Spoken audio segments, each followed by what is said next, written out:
Hello YouTube! I am Pinstar and this is 2 Point Museum Strategy and Tactics. So, if you asked me, Pinstar, if you wished you knew when you first started playing something you know now, what would be that thing?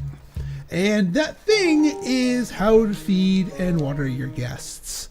See, in past 2 Point Studio games, there's always been a couple of different ways to get your people grub, but the simplest and most straightforward way has always been the humble vending machine. Cheesy gubbins, burp, little bin, and whatnot, and bada boom, bada bing, Bob's your uncle. They get their treats, they get their needs satisfied.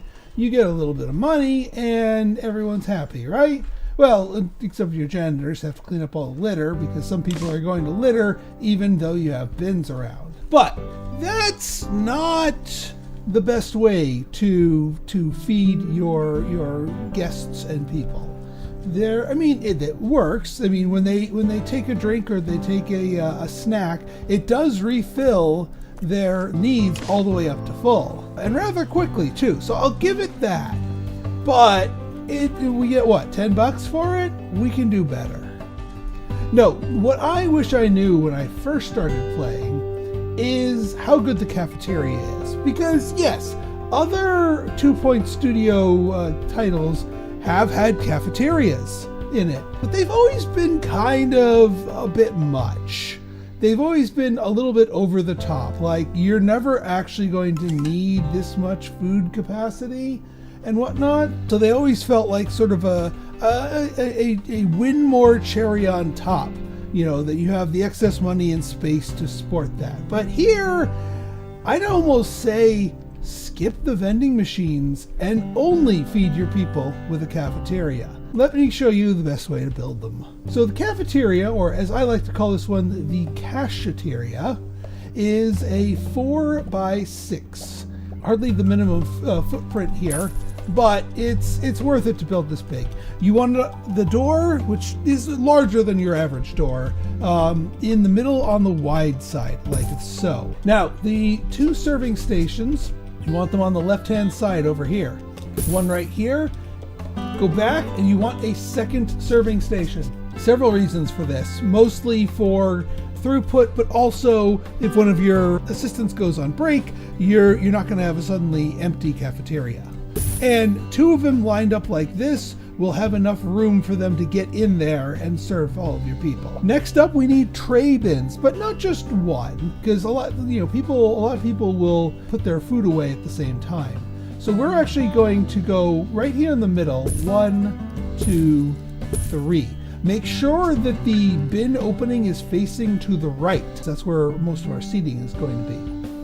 Speaking of, we're going to grab one of those small cafeteria tables. You can put it right up here. Then we're going to go for bigger cafeteria tables up here. So we're going to go for one right here. Then we're going to rotate this like this. Put these along here, like so. Rotate this down like this. There should be able to fit one right here, and then rotated like this, you can fit that there. So 5 large tables, 1 small table. All of these functional things actually raise our decoration rating up to 100.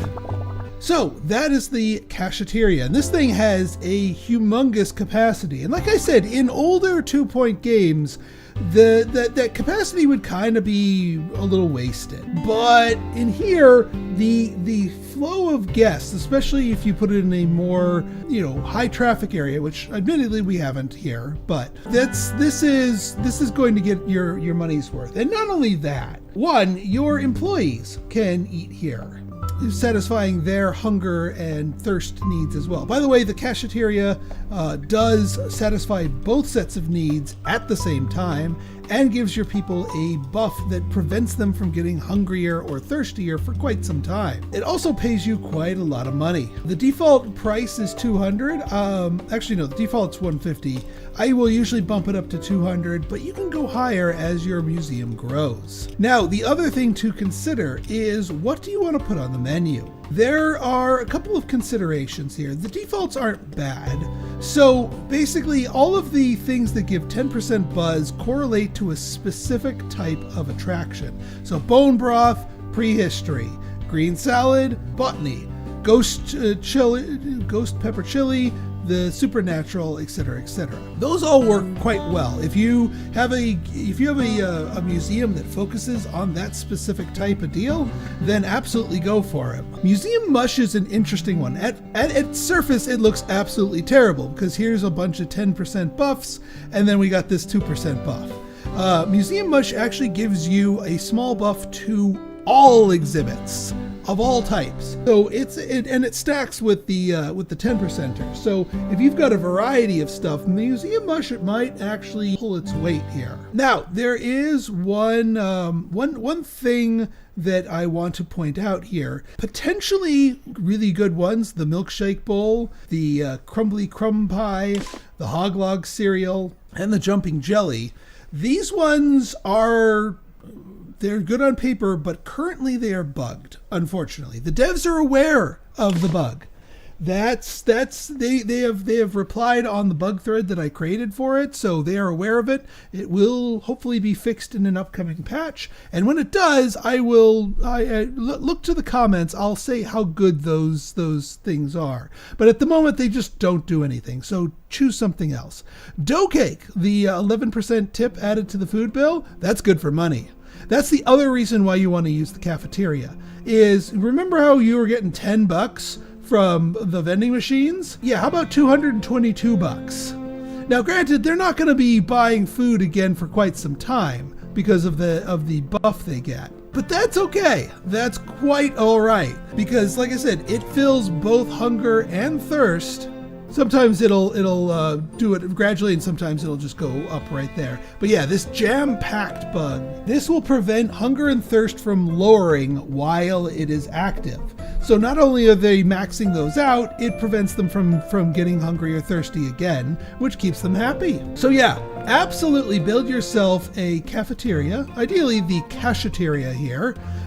It is almost as good of a money maker as as a fully kitted out gift shop, and keeps people nice and happy to boot. And once we have use of these foods here, you might see an even greater benefit to running it. Like I said, I will revisit it once the bug is fixed. So if you guys like this episode and you want to see more like it, go ahead and hit that like button, hit that subscribe button, and leave me a comment, good, bad, or indifferent.